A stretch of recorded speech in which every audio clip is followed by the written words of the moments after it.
WFNC. Strawberry letter 23. The Brothers Johnson. I'm getting a strange look from Amanda SCHECK. She said, who? You have no clue who that is or what that song is, do you? No idea. But that's okay. It has nothing to do with you doing anything here. But there is a story behind that letter. And we'll talk about that on another occasion. Kenny, you know the story, right? No, I don't. I just know it's a cool song, Strawberry Letter number 23. I've got to educate all of you, but that will not happen right now.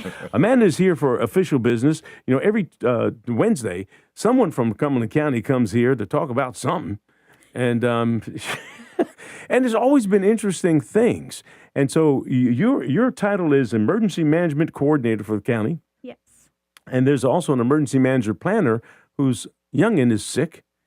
And she couldn't be here this morning. Yeah. But we've had you guys on in the past. And so now you want to talk, since the Memorial Day has passed and this is the official start to summer, that people need to be safe. And so there are safety things that people need to take into consideration for the summer.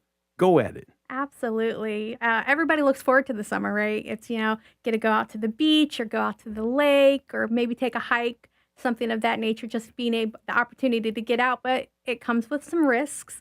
A lot of people don't know that heat is one of the highest rates of fatality in our area, just because with the interest of the weather changing, bodies aren't prepared for the heat, and so they don't necessarily take those precautions that they need to.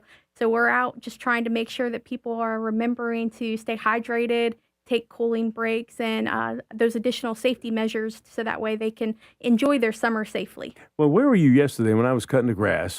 And I cut my grass in the neighbor's grass because he's deployed. And so he's going to be back June 1st. I can't wait for him to Well, no, it's not. I didn't mind doing it for a couple of seasons, but it's neat that he's going to be back and we'll be able to take the reins on that.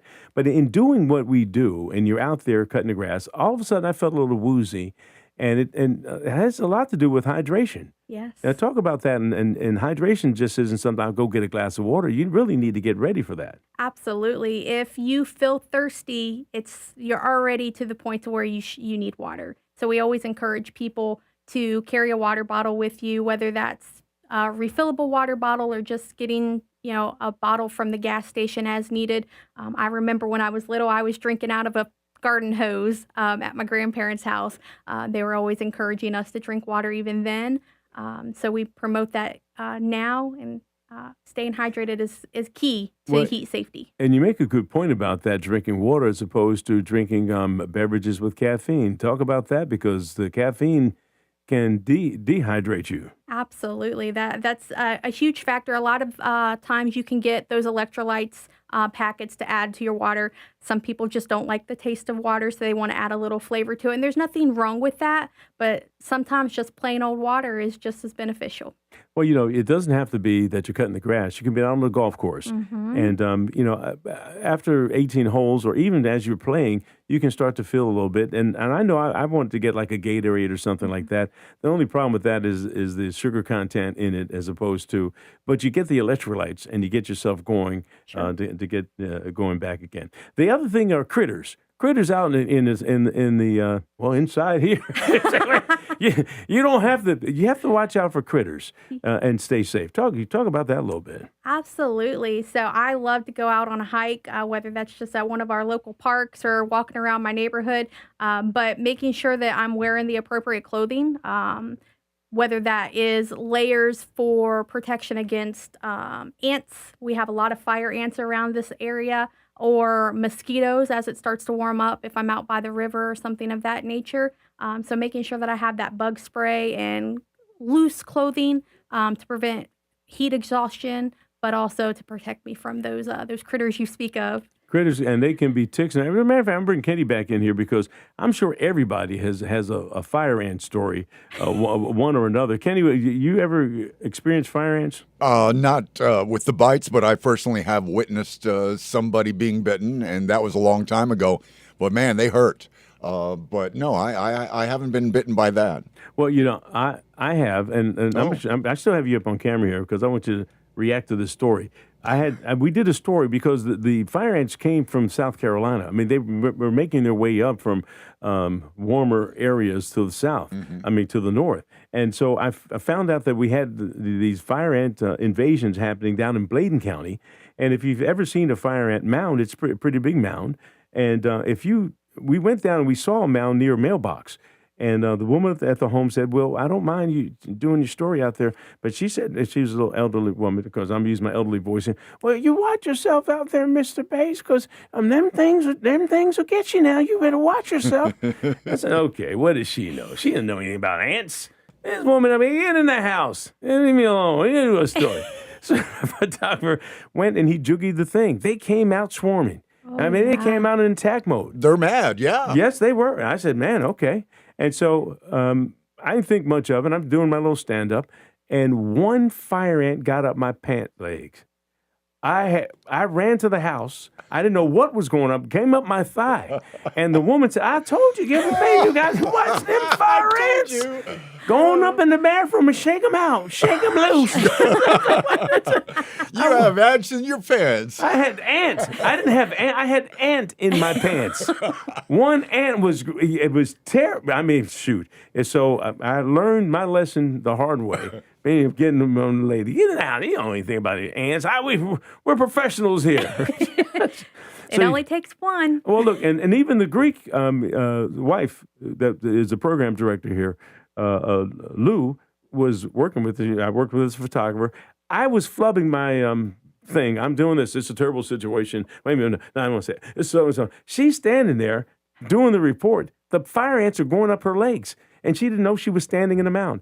It's not like fire ants don't come up and say, excuse me, you're getting ready to step on my mound, and I'm coming up your legs. I'm coming after you. And that's not what happens. So you have to be safe. That's the whole reason you're here. Yeah, absolutely. You're here to tell us to be safe this summer and watch out for the fire ants and other critters out there, even mosquitoes. Yes. No, I didn't say mosquitoes. Skeeters. Now, what's the issue with that? Oh, well, mosquitoes, they love me apparently, but they are just as deadly. They carry viruses themselves, but Encephalitis. they also are just uncomfortable. You're sitting there scratching with your mosquito bite, and they're just pests. So as the county gets word out about what you need to do here, how are you getting the word out? I know you're on the radio with me. Yeah. Is there any place they can go to, a website or anything, get any details about what they should be doing for summer safety? Absolutely. We always encourage everyone to visit our Cumberland County website. If you go to the Emergency Services Department on the county's main page, we have a host of preparedness tips, whether that's for heat safety. Friday is National Heat Awareness Day. We're 5 days away from the beginning of hurricane season, so we encourage everybody to check out our website for those preparedness tips. Visit our social media, Facebook. We're posting lots of preparedness tips there. Or we're always willing to come out to community events to do preparedness presentations, whether that's for your neighborhood watch or a local community group. You make a good point here. Hurricane season, June 1st. We're going to have Greg Fishel, a former meteorologist for WRAL, my good friend as well, talk about the season and see what's coming up. We were just in a drought, and then now we're not in a drought. We've had plenty of rain here. So I've always said about North Carolina, if you don't like the weather here, just stick around. She'll change, because at least one thing about us, we get all 4 seasons here. Absolutely. And each season comes with its own specific threats. We just had thunderstorms just yesterday. Mm. I mean, you saw the lightning in the sky. And so you have to prepare yourself and be safe, especially if you're going to be outdoors during a thunderstorm. What tips do you offer folks if they know they're outside and the storm approaches? Well, first, if you hear thunder, move inside. If you don't have the ability to go inside, try and seek shelter of some nature. We don't necessarily encourage you to hide under a tree, but try to find some sort of protection, even if it's getting in your car out of the elements. But we always encourage you during those thunderstorms to move inside.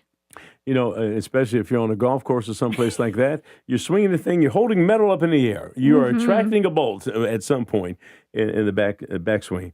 But you don't have to just be on a golf course or something like that. when we were working with television back in the day, we would put a 55-foot antenna up in the air, and we got training on what you do if your unit gets hit by lightning. And people have to understand about electricity. It's always looking for the least path of resistance. Yes. And so we were trained that if your live truck gets energized, you have to realize that the energy may blow out the tires, and at which time it's like throwing a pebble into a pond, and it creates little waves around it.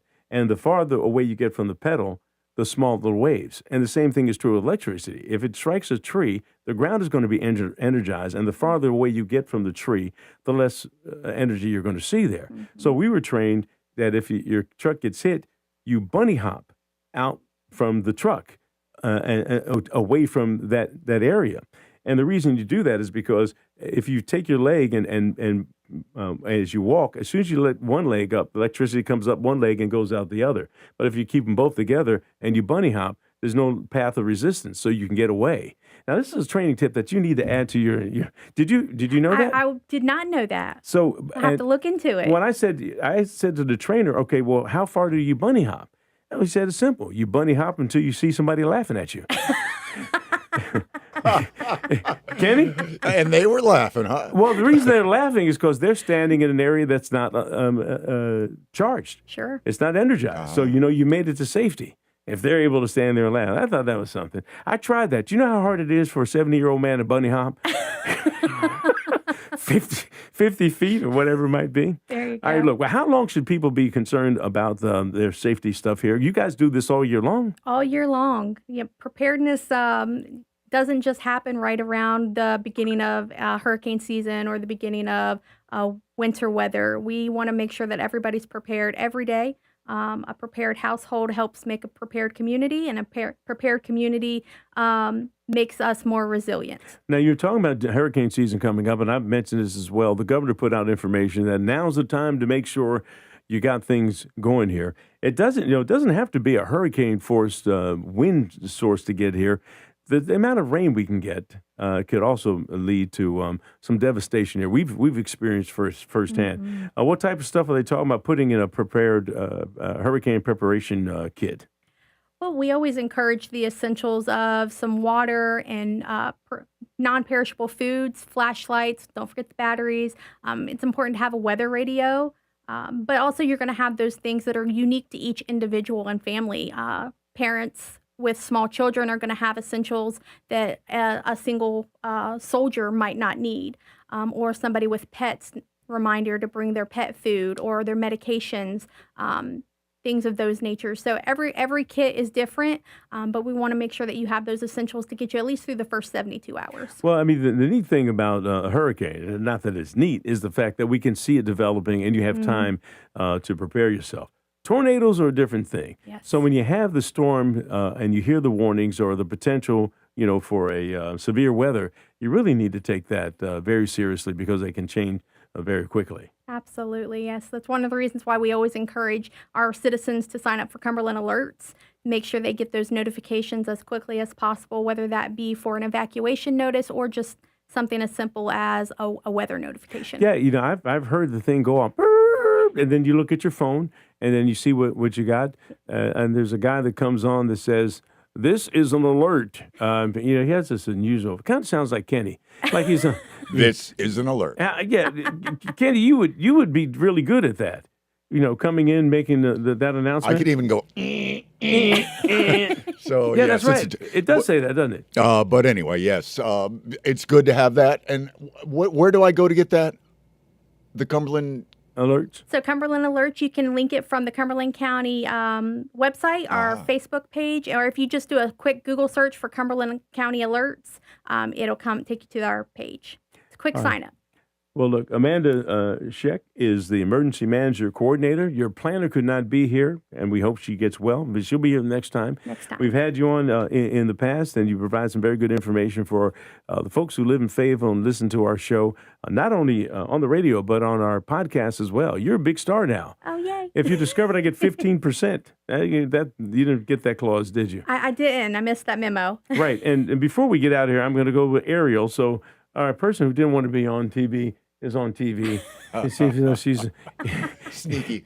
in the doorway here. What's your role with all this? Are you like Joshua, or what's your? Yes. Yeah. Joshua is the engagement and outreach coordinator. Right. I'm a multimedia content specialist. Yes, you are, and you're doing a fine job. Yes. That's it, multimedia. All right, anyway, well, look, Amanda, we'll see you next time. I'm sure we will have more things that you will be here to talk about to keep the folks who live in Cumberland County safe. Yes. Thank you for having us. All right, you're listening to News Talk 640 WFNC. We've got Fayetteville's most dependable forecast with CBS 17 meteorologist Rachel Dunsing.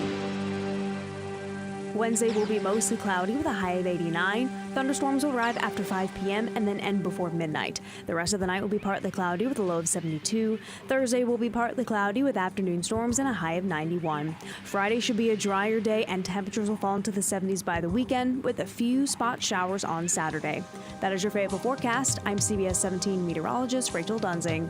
All right, Rachel, thank you so much. 76 degrees in Fayetteville, Hope Mills, and also in Bun Level. Bun Level? You're listening to News Talk 640 WFNC. This report is sponsored by Mattress Firm. Ready to upgrade